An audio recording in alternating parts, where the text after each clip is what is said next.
grateful. And this is going to be such a wonderful conversation. I'm so excited to be talking to my new friend, Sara, about something that we're all very intimately aware of, and that is mental health challenges that we face when we suffer from hair loss. It is definitely I think it's universal that every woman who has hair loss experiences some level of discomfort emotionally, mentally. And so it's one of those things that I think we need to address, but I also think that we need to have some resources available to us as well. Now, I'm going to sort of stall for just a minute since we just got to 7 o'clock, and I want to make sure some people have time to join, although this will be posted. I also want those of you who are already here to know that you can ask questions. We'll leave time for questions. And if a question comes up and I see it that I think is really relevant to maybe what we're talking about at that moment, I might grab that question and address it. So I have my computer set up over here. So you might see me looking to the side to try to catch those questions. So just to get everything all cleared up. And I want to see if we've got anything so far. I'm just going to say hi in the chat and hopefully, hi, Susan, I see you. So I just want to make sure that I see if people are saying hello. All right, so why don't we get started? 31 people here so far, so that's wonderful. So Sara, I'm going to have you introduce yourself and tell us a little bit about you and your story and how just what led you here. But before we do that, I think we should share the hair that we're wearing, because that's why we're here, is to talk about hair loss, and we're wig wearers. So I'm going to share that I'm wearing Raquel Welch Spotlight in the color, I think it's Spotlight. I might have to double check that, but in the color Shaded Biscuit, and I have her up in a ponytail because I have hot flashes and I'm already feeling like I'm having one. So the more hair I can get up, the better. What hair are you wearing? I have Raquel Welch Shaded Biscuit, but mine is editor's pick. Pulled back also because I'm getting more accustomed to the big poofy hair. I love it.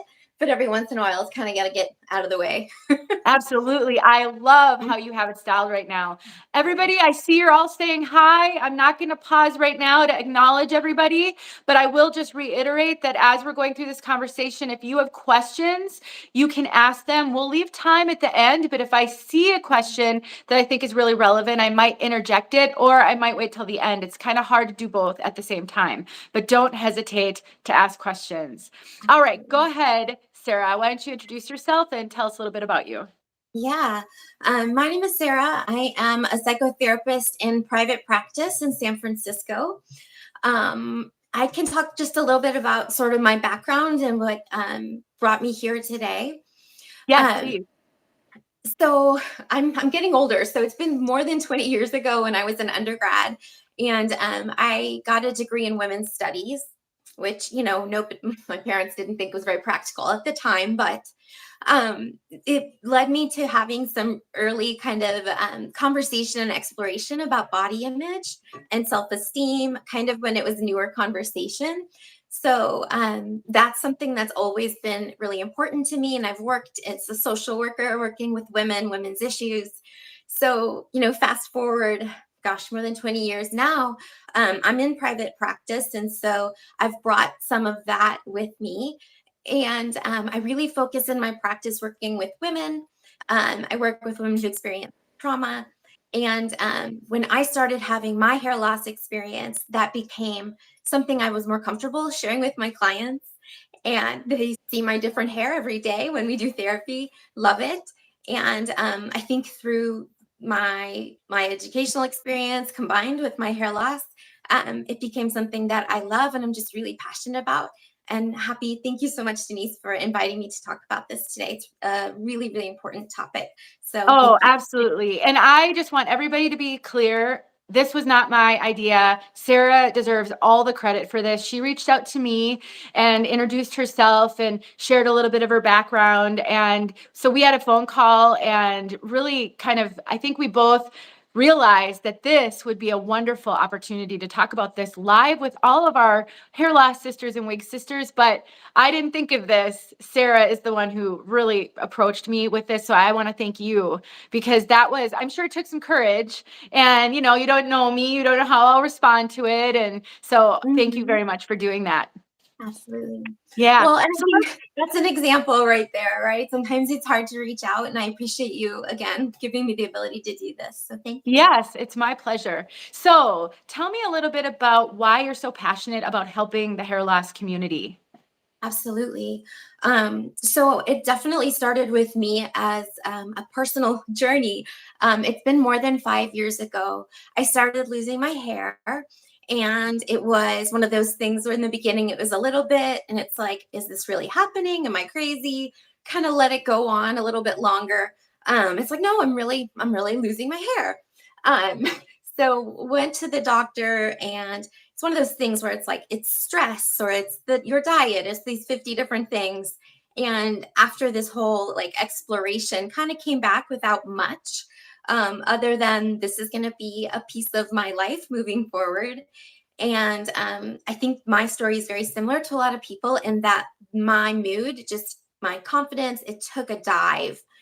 And so it became something that was just incredibly hard, and was tears and loss of my confidence and feeling isolated. And I think the thing that finally triggered me to start doing this and talking about it in mental health was because me as a therapist doing this for a long time, it didn't even occur to me that this was something to take and find therapy for. We think about hair and it's just hair, right? And the doctors are like, oh, you're fine, it's just hair. But I think that when it finally clicked for me as a therapist that this is a real issue, and I didn't even think of it first, that it's just something I think we need to start really talking about. Yeah, I agree with you. And I hear, obviously I've had this experience, I've been losing my hair for over 20 years. For those of you who maybe have recently found me, I have androgenic alopecia, also known as female pattern hair loss. Started in my 20s. I actually see pictures of myself in my early 20s and I can see the hair loss, and I don't really recall knowing about it because I always had terrible hair.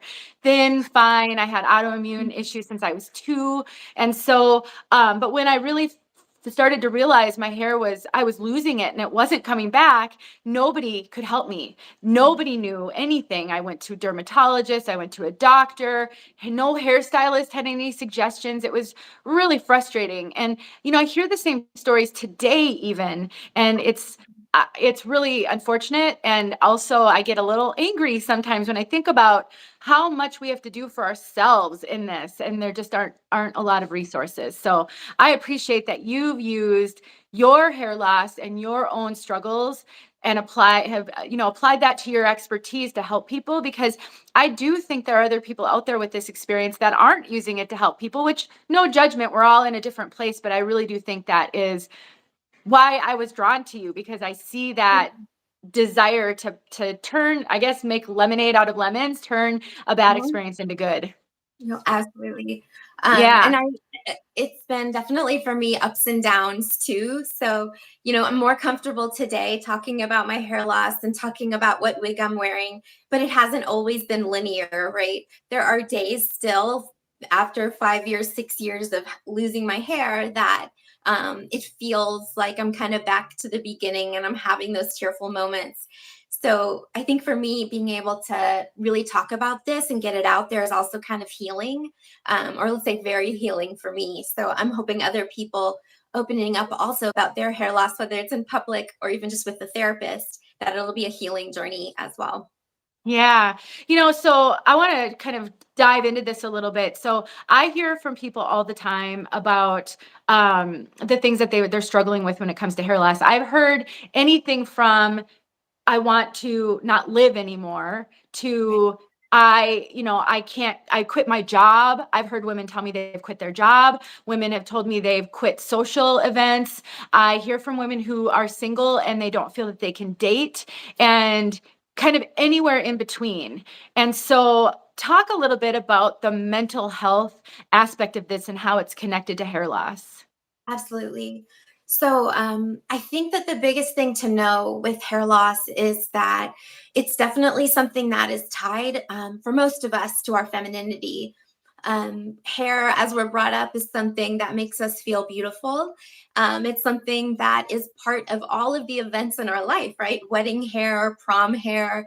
It's huge for us. And so when you start going through something that's out of your control, where whether it's you're losing it quickly because you have a cancer diagnosis and you're having chemo, whether it's something that you're slowly losing it over time, I think that we have to remember that the hair is not just hair. It's so much attached to who we are as women and our femininity, our ability to feel beautiful. And when that goes away, and it goes away without really having a lot of resources and without a medical community that knows a lot of answers for us, that we all become, so, or maybe not all, but a lot of us can become really isolated, lots of sadness, lots of tears, feeling hopeless, feeling worthless, feeling like maybe a burden to family members. And that isolation piece really hits home for me also. Just knowing that I did the same thing, Denise, with canceling plans with friends and feeling comfortable sitting in front of a group of people at a meeting at work, that started to become something that was no big deal and started to become a huge emotional weight. And I would be, anxious and anxious for days, just thinking someone's going to look at my hair or my hairline. And again, it's not because it's hair, it's because the hair, excuse me, is related to who we are as women and how we feel beautiful. Yeah, absolutely. And I saw my friend Colleen made a comment about even teenagers dropping out of school. And I would say one of the things that wasn't really aware of when I was going through my own hair loss, you feel very isolated and very much like you're the only one experiencing this. And I think that a lot of us go through that, even though I think intellectually we know that can't be true, but emotionally and mentally you're really feeling like you're on an island. And as I've gotten more public about my hair loss and I've met so many new people, I'm starting to see how many children and teenagers deal with this and just how heartbreaking it is when I know how much I struggled as an adult. I think so, absolutely. And I'll just throw out there sort of a big broadcast to everybody that if you are to that place with your hair loss or anything else in your mental health where you feel like you might be at risk of hurting yourself, hurting anybody else, that's an emergency. I know that as women, we do often dismiss our emotions. We can, take care of everybody and forget about ourselves. I think that's a common thread. And so that's part of the message today is to take your mental health seriously, regardless if it's hair or not hair related, and to make sure that you get emergency help if you think that you're at risk. And then the other piece of it is just, seeing your doctor, making sure there's not a big medical reason going on. And from there, we just switch over to how we're going to cope with it. Yeah. And for those of you, I did put some resources in the description of this video. So if you need resources right now, you can find them. I also put a post out on my website just before this, about an hour before or hour and a half, with resources as well. And that's just heywigsister.com. And I don't want anybody to feel as though they don't know where to go or what to do. I can imagine, if not right now, then on the replay, I bet there's some women watching this right now crying, because I know that's how I felt whenever I would see somebody talk about their hair loss, or when I first started watching wig videos and I would see these reviewers who looked gorgeous in their wigs and seemed like it was no big deal. And I was crying on the other end thinking, I'm never going to be able to do this. And so my heart goes out to any of you feeling that way right now. That's why we're doing this. That's why I do what I do. That's why so many women share their journey online on Instagram, because we don't want anybody you may not know us in real life, but we understand. And I think that's a big component to this. And so talk a little bit about the judgment and shame, because I think when we have shame, that's a product of us feeling alone, product of us feeling like we're different and not having anybody in real life that can relate. Yeah, absolutely. And I think that always goes back in my mind to this concept of it's just hair. And if you're telling yourself that on a frequent basis, that's probably a pretty good indication that you're trying to make it not into a big deal. You're trying to sort of dismiss how it's affecting you because of that judgment and shame. We know as women that our hair is part of who we are. It's how we present ourselves to the world. It's what makes us feel beautiful. But then at the same time, we worry about, oh, don't be too vain, or, right, you know, I don't want to complain too much. And so we get to that place. And I think for me, it was starting to become easier to think about mental health symptoms when I kind of tossed that idea of wigs out of the conversation. So if you're sad and you're hopeless and you're worthless and you're feeling burdensome and you're crying all the time, we know, I think, as collectively, that that could be depression. And if we remove the concept of it has to do with my hair and we start listing those symptoms, I think most of us would think it's time to get help.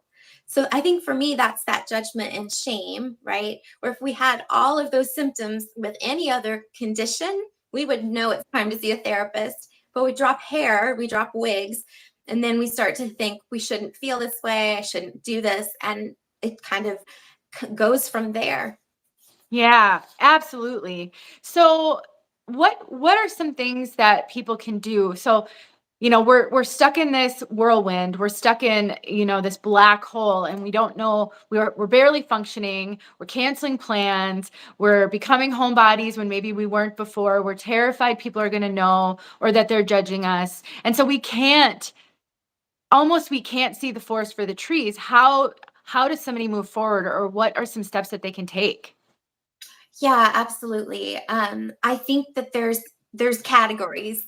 I think there's the piece that we do for ourselves, and then I think there's the piece where we also get help from someone on the outside. So I can maybe divide it to two categories. Yeah. I think when we talk about ourselves, that there's healthy coping. Everyone's probably heard this before. Take your vitamins, eat your meals, get your rest, do your exercise, spend time with family, do all those things that make you feel good. And even though it's hair, and even though it may be depressive symptoms or feeling anxious because of hair, we still take care of ourselves in the same way. Do what you love, be around people who love you, and just, grab onto that. And then I think the other piece is knowing that it is okay to reach out for help. That as therapists, we can absolutely help with treating symptoms. And that the easiest way to find a therapist is just to know that health insurance covers mental health, thankfully. And you can call the number on the back of your insurance card.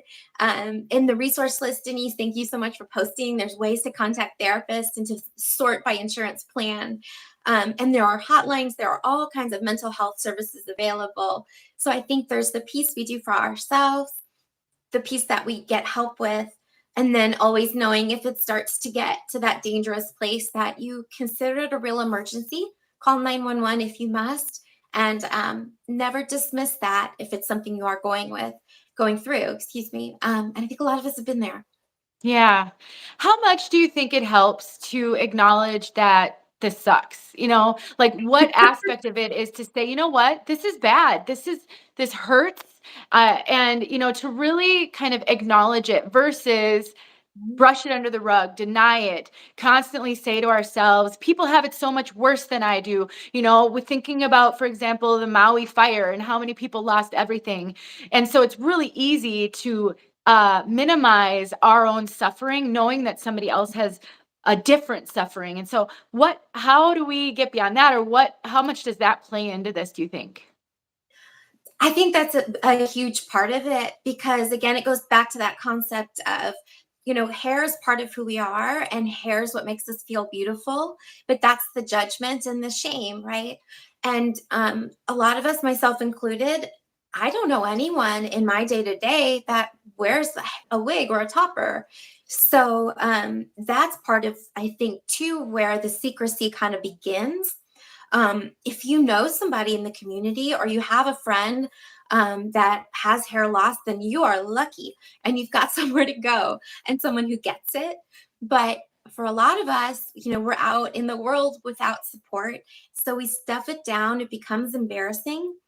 And having a community, whether it is community locally or community online, feeling like we're not the only one, I think that's the biggest step. Yeah. Um, because if we know we're not the only one, we can rely on each other, whether it's virtually or not, then we can start feeling like remove judgment and shame and move forward. Yeah, and that's one of the reasons why, and I'm speaking to anybody watching right now, why I say all the time, if you're not on Instagram or not on Facebook, I understand there are many days I want to cancel it all, believe me.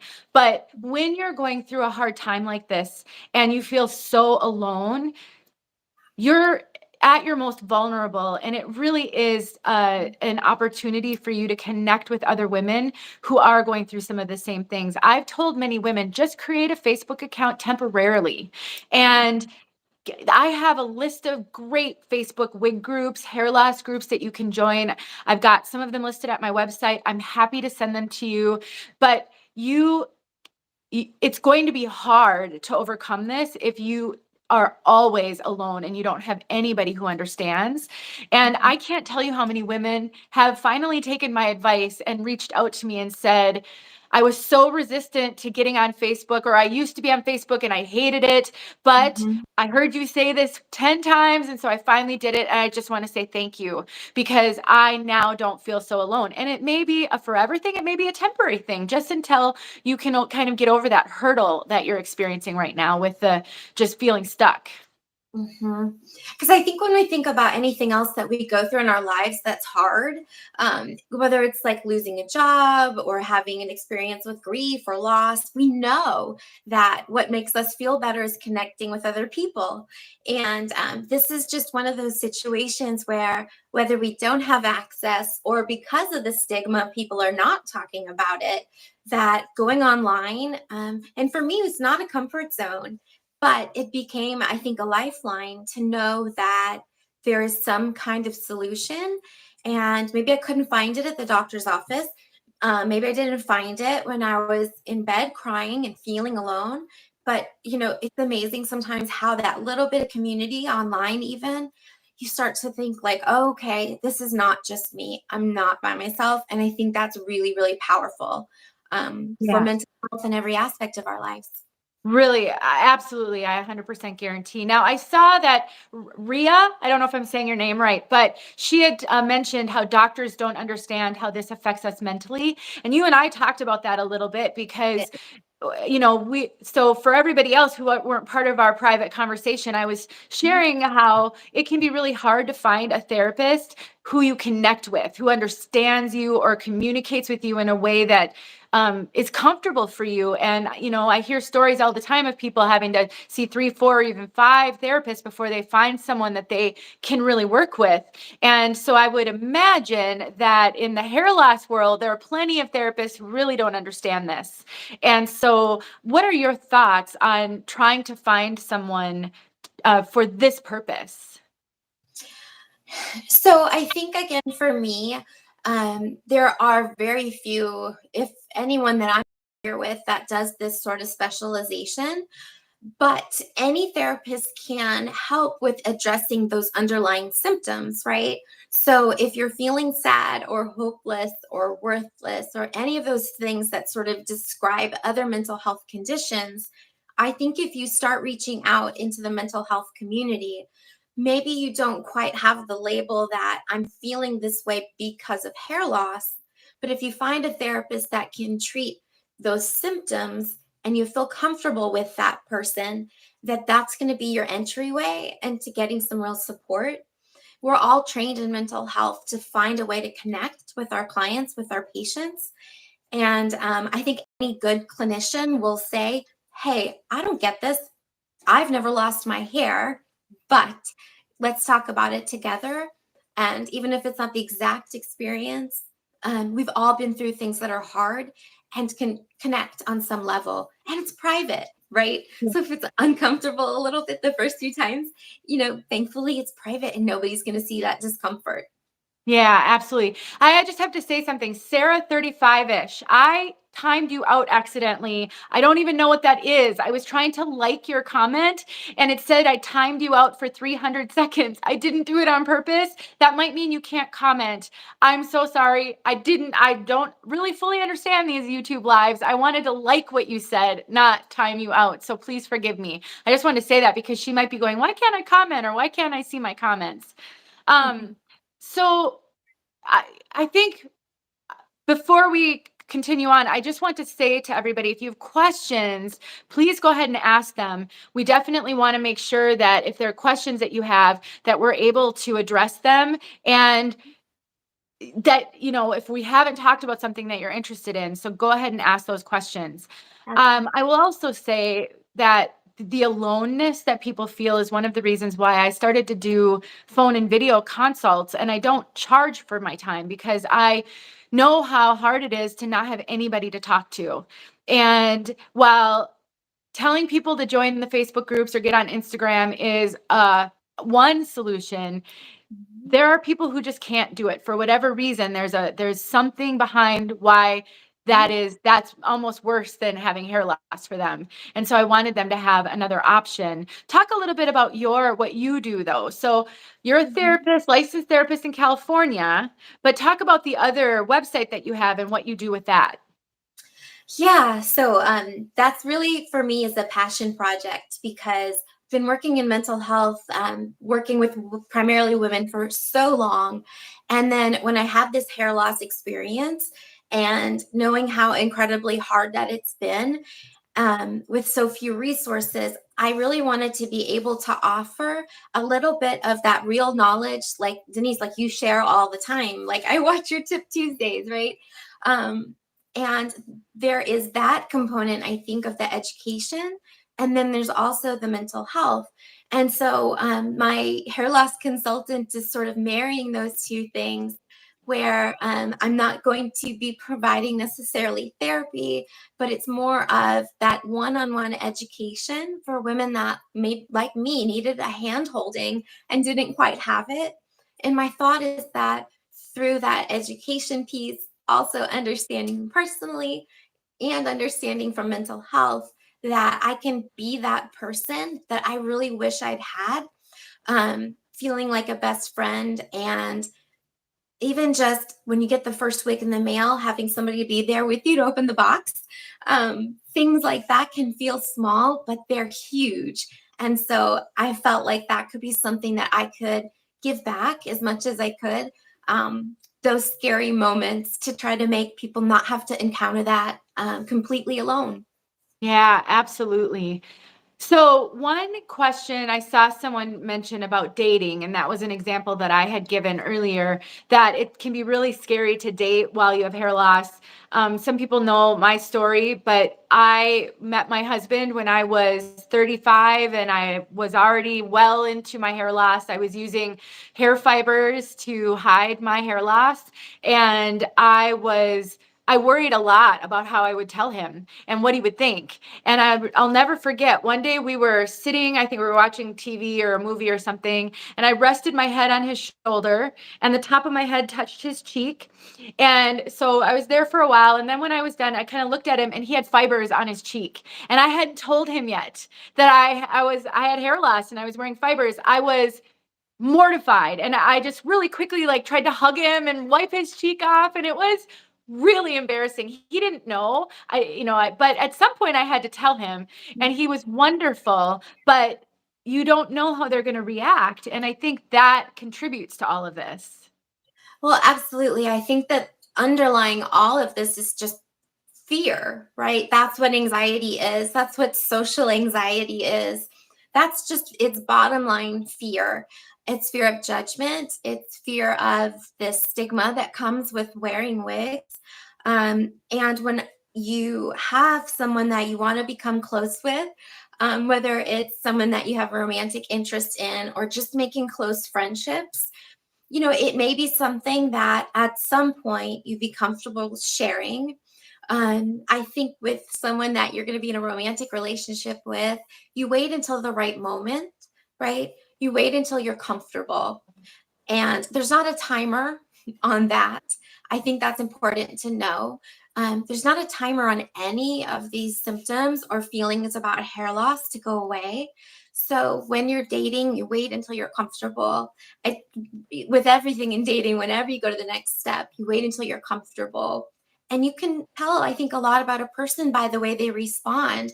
Like Denise, that was probably, something that I would guess in your relationship that may have, helped seal the deal that you've got somebody that's worth keeping around. Yeah, I think that there's some truth to that. And I do hear from a lot of women who are married and their husbands are struggling with this journey. So this wasn't something you and I prepped, but I think it could be helpful to people. So I do hear from a lot of women who share that their husbands are not accepting of their wigs, or they don't want them to wear wigs, or they're constantly minimizing the hair loss. It doesn't look as bad as you think it looks. You look fine. I know my own husband did that, but I mean, not from any other place than he truly believed I looked fine. And so how do we help those in our lives? I know for some people, they're not even able to help themselves yet. So this might be jumping ahead a little, but how do we manage when we have, a husband or a significant other that doesn't understand what we're going through? It's a funny question. I do couples counseling all the time, and it always comes down to communication. And then part of that is the trust. And I think that comes with if there's somebody in your life, get to understand what they care about you that's most genuine to who you are. And that's where we build self esteem. It's always going to come from that place of being genuine, being authentic. And I know one thing I tell my clients to do sometimes that's a good trick if you're kind of figuring out who that is, and who you are, genuine and confident, and who you are as a wig wearer or a person with hair loss. You can always start to list what makes you you. So whatever quirks, right? Whatever silly things, whatever those things that start to encompass who you are as a genuine person. I'm going to take a guess, and I tell clients in couples counseling to do this as well, which is to compare notes. So I know I'll say silly thing. I love watching Dr. Phil and drinking coffee on Sundays. So for me, that's happiness, right? And my partner, of course, knows, right? But it gets us to that kind of silly place of who we are at our most genuine, our most authentic. From there, we can hopefully find a crack where we feel more comfortable sharing other pieces, other bigger pieces. But it can always be a way we can just slowly crack the door open, comfortable communication, knowing you're not on anybody's timer, and that you're going to have good days and bad. And just communicating that, like telling your partner what you need, is the biggest thing. Yeah, Always. and Ria shared she's in a 15-year relationship and scared. I don't know when this was, but being in a 15-year relationship, I was scared my boyfriend would leave me. Instead, he made it a day event to go shopping for wigs. He shaves his head, so we both got to try wigs. We had so much fun. I do think that there is an opportunity for us to let our significant other step up to the plate as well. Sometimes I do hear from women and they have not shared their hair loss. I've heard from women who've been married for 25 years and their husband has never seen their head. They always cover it up. And no, I want you all to hear me. No judgment on that. But that's really draining. I mean, that's got to be hard, always worrying about that. And so sometimes we have to take a leap of faith as well and let them step up. Another story with my husband. So about a year into my wig wearing, I started to think about shaving my head, buzzing my head. And because I was so tired of seeing my fine, thin hair, I was tired of dealing with it. I never went out anywhere with it at that point. I would cover it up with wigs or hats or something. And I broached the topic with him, and he doesn't really remember this, but I do. And I broached the topic with him and I said, I've been thinking about buzzing my hair off. I've seen other people do it. I'm really just struggling so much with my hair. And he just sort of looked at me and said, keep thinking about it. But he said it in a nice way, but it was sort of like, I think to him, that was kind of like, wow, like never in a million years did it occur to him that I would do something like that. Mhm. And I wasn't really ready at the time, but I really needed his support. So I didn't talk about it again for a long time. I just thought about it. I would, watch videos. Some women who would share their wigs, I could see that they buzzed their hair. So maybe I'd ask them about it. And when I finally brought it up to him again, he was a lot more receptive. And so I do think that sometimes giving our spouses, our significant others time and remembering that they're going through this too in their own way. When they love us, if they see us suffering, if they see us struggling, that's hard for them.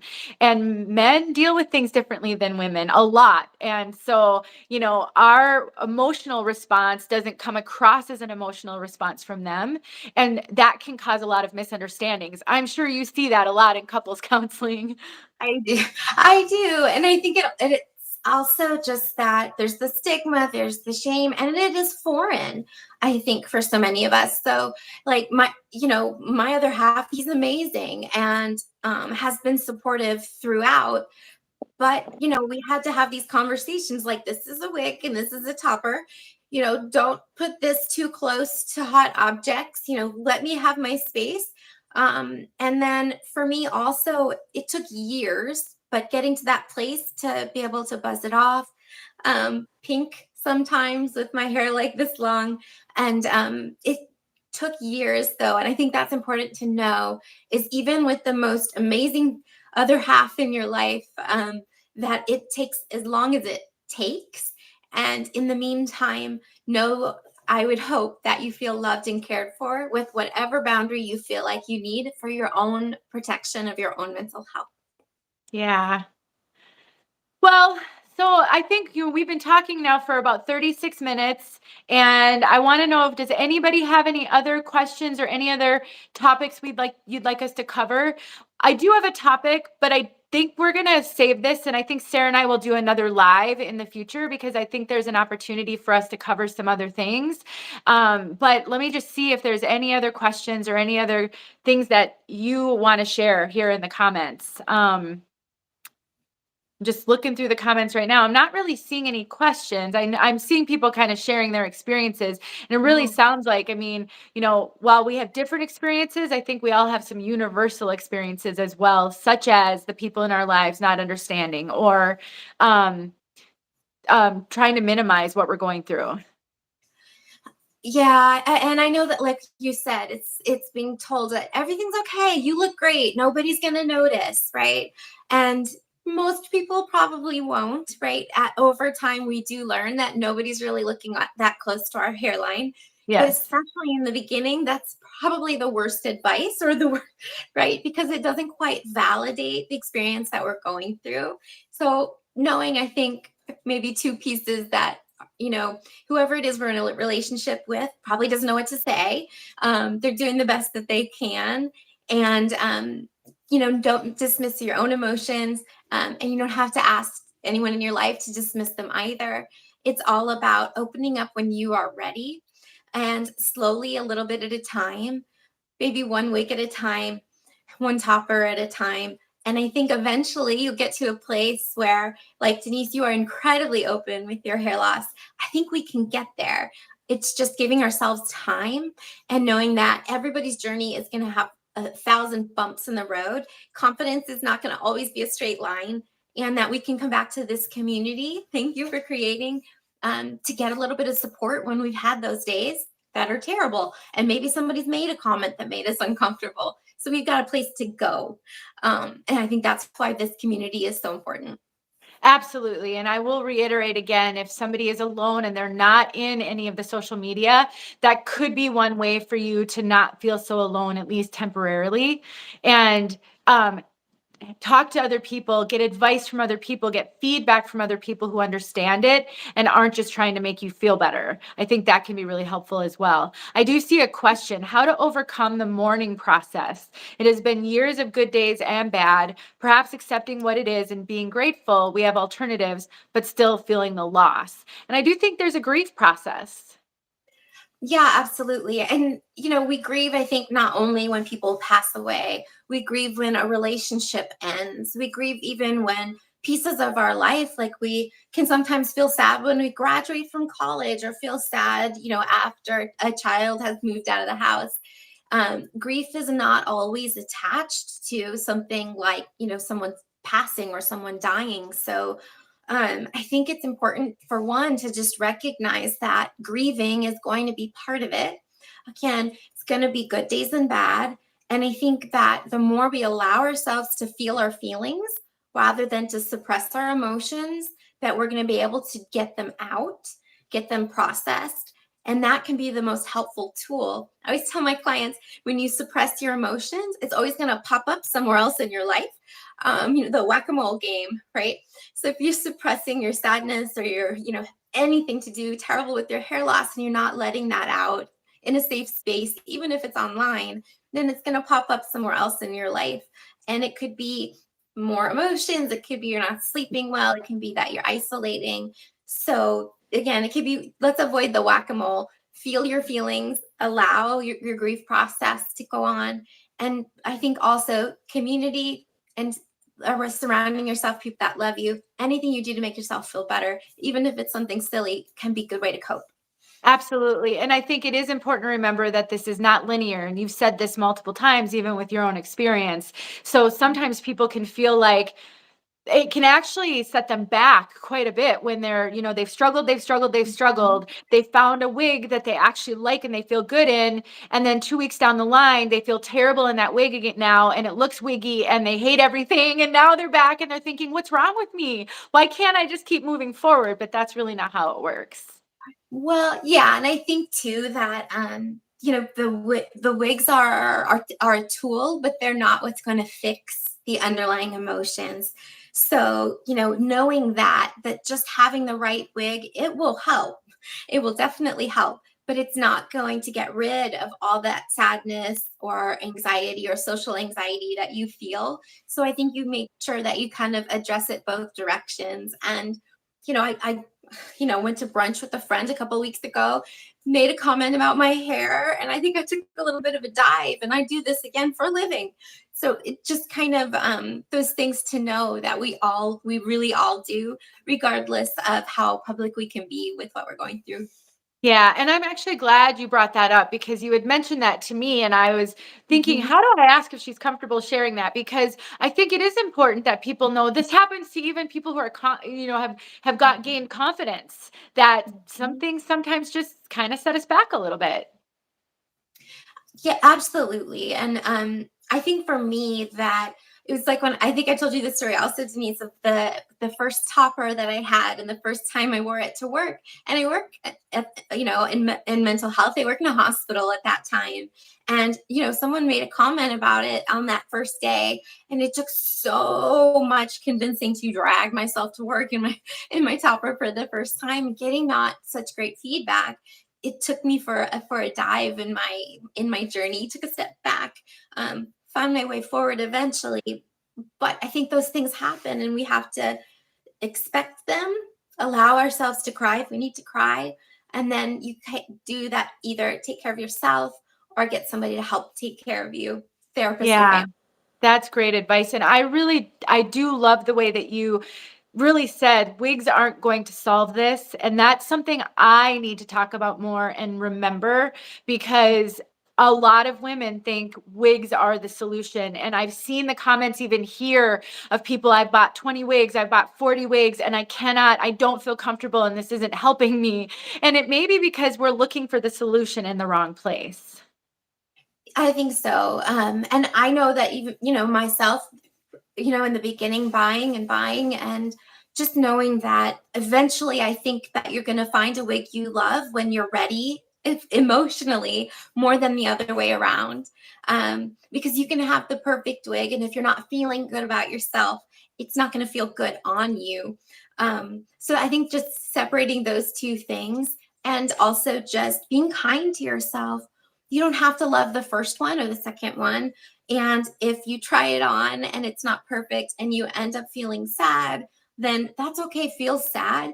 It's part of the journey. And again, don't play whack-a-mole. If you're experiencing emotions, let them out in a healthy way and then reattempt with the wig. You may find after spending time with people that love you and care about you, and going to lunch or going out and doing the things that make you happy, when you put it back on, that the wig may look more beautiful because It's not the wig. It's what's inside that's Oh, making us that is not like so the wig. true. Oh my gosh, that just really hit a chord with me. Very, very true. And I saw someone ask about how to avoid buying so much. We are going to talk about wig addiction. I think we're going to do that in a separate live. I would like to give that some real consideration because I know that is a big deal. I suffered from it. I made a video of it within my first year of wig wearing, and so I think it's important. But we'll do another live where we talk about that. I saw one question about how to tell young kids that about your hair loss. I do see a lot of young mothers with young kids, and do Mhm. I talk about my hair loss? Do I wear wigs? Are they going to? What do I say? How do you approach that?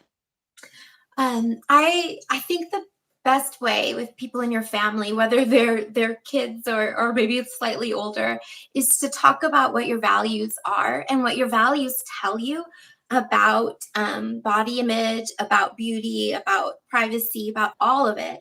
So if I, have somebody young in my house, I would teach. I would say, that we all of us have things about our bodies that we like. We have things about our bodies that we don't, and to explain that, in our house, we're going to be kind, we're going to use kind words, we're going to be supportive of one another, and that maybe this is a time when mom's going through a hard thing. Mom may be wearing a wig to feel better. And that, in our house, we're going to always be loving. We're going to always be kind. We're always going to be supportive of people who are different. And that's sort of a like an ethics and a morals and a value or a faith sort of approach. But I think that's how we teach, is we teach that way. We teach how our values tell us to love others and treat others who are going through things. I don't think there's ever an age when that's too young of a lesson. Well, and I also think wigs are a lot more common outside everyday life than we realize. That celebrities are always wearing wigs, that there are, people who wear wigs or hair extensions and things. And I do think that, if we talk about this with our children and help them to understand that this isn't just mom that's doing this, and I think I've shown my family actually some of the videos that I watch of women sharing their story because it helps them to say, hey, yeah, this is actually not that rare or that odd, and Mhm. normalize it just a little bit more as well. Yeah, when I started, incorporating treating women with hair loss for in therapy, that I did definitely some research and saw online it said that, like National Institute of Health said 50% of women will experience hair loss in their lives, and that just blew me away because, again, it's one of those things. If we're in a room full of women and we look around and half of them are going through or will go through what we have, it really shows that stigma, right? It's that sort of stigma on display. And I think that the more we talk about it, whether it's with somebody we meet at the mall or online or with our families, is that's the only way the stigma is going to go away. So those of us who are prepared, I think we take on that fight. And when other women are ready, then they pick it up. And that's how I think we lift each other up through the journey. Yeah. And a really common question I get is how did you start telling people that you wear wigs, or what did you do at work when you first started wearing wigs? And at some point, my hair loss was so bad by the time I wore wigs, it was impossible to hide. And I was hiding it in ways that I was embarrassed about, wearing cloth headbands every day to a professional job, my hair in an updo that wasn't professional. I mean, so it was like, which evil do I choose? Telling people I'm wearing wigs and being terrified, or keeping my hair the way it is. And at one point, I just decided, you know what? I'm just going to tell people, and maybe somebody else will be helped, because nobody was sharing their hair loss with me, and I'm not the only one in the world with hair loss. So maybe if I share it, and that's actually what has happened. I would have people come up to me all the time. Oh my gosh, I've been losing my hair and I've been hiding it. Or my Mhm. sister or my cousin or my mom, or just so my daughter, so many stories that I would Mhm. hear that I would never have heard had I not taken that first step to be transparent about what I was doing. Absolutely. And again, I think that you get there, right? It comes in time. Maybe you're never going to be a person that wants to go on YouTube and talk about hair loss. But I think that the most important thing is to get to a place where it's just acceptance, right? Maybe you don't ever have to love it, Maybe you're never going to love wearing a wig on a hot day. But if you can accept that it's part of your life and that you have tools for that, then I think that's the acceptance piece. You don't have to love it. Sometimes I love it, but other days it's just acceptance. Some days it feels more sad. So there's going to be a range, but sometimes getting to neutral can be a goal. Yes. Oh, I love that. Absolutely. And I do think that our culture tells us we have to be good. We have to feel good. Mhm. Can't be sadness. There can't be frustration, and so knowing that it's okay to feel this way. And I love that. Get back to neutral. We're seeking improvement, but sometimes just not crying today is an improvement. Absolutely. And I think that's just kind of the message to everybody is that it's okay to cry about it. It's okay to feel sad about it. It's not just hair. And, if you don't find the support right there at home or in your own workplace right away, then you find support other places, whether it's a professional or it's the wig community online, and you just start to try to build yourself up like you would with anything that you go through in your life that's hard. And I know that we've all done hard things. This may be one of them on the list that we never expected. But it's the same coping that we use for anything hard that we use towards our hair loss. And I think that's part of where we find our strength. Yeah, absolutely. Well, let's wrap this up. We've been talking for about 51 minutes. What for someone watching right now who is just at rock bottom, they're struggling and they're maybe even crying right now. What's some homework you can give them, or what are a few 3 steps that they can take to help themselves right now where they're at? So I just want to say that, of course, that little piece about if it's an emergency, to always call 911 or 988, which is the new number for people who may be thinking about hurting themselves. And you'll get somebody like me on the other end of the phone, who's a therapist who has some expertise. Maybe not a wig expert, but you can get some emotional support and some practical support from reaching out, whether it's an emergency or you just need someone on the other side of a hotline. Then I think we go to how we're going to cope, and listen to yourself, listen to your body. Sometimes, and I tell this to my clients, sometimes your coping may not be great. Sometimes coping is curled up in a ball watching YouTube or, going for ice cream. We do what we can. Over time, we build on it. But you can kind of baby yourself, make yourself feel better emotionally like you would for anything. And I think that's the place that I would suggest to start. Guilty pleasures, chocolate ice cream and YouTube, whatever it is that will help in the moment, even if it's silly, that's where we start. And then we do the harder stuff down the line. Yeah. And I'll just add again, if you can find a community, and there are lots of them on Facebook, Facebook's the best place. Instagram is great, but you don't build community in the same way that you do in the Facebook groups. If you need some suggestions of wonderful groups, please reach out to me. You can email me, heywigsister@gmail.com, and I'm happy to give you some resources. I will also make sure that, again, all of Sarah's contact information is below this video.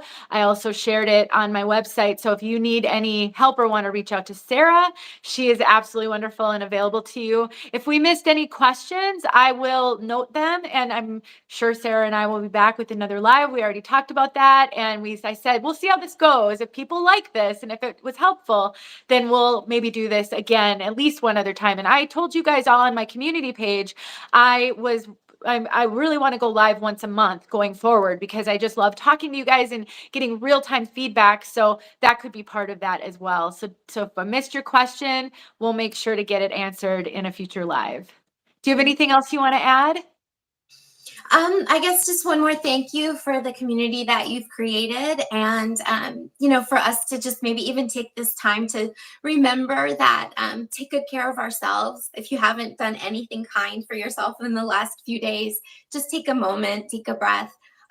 Think about what pieces of your life you're thankful for. And I think that can give you a little bit of a switch in your thought process if you're having something that's really hard and you're focused on your hair loss. Simple things can help. Great advice. All right, everybody. Thank you so much for being here. I love you all, and we'll see you guys in our next video. Thanks, Sarah. Thank you. Bye. Bye.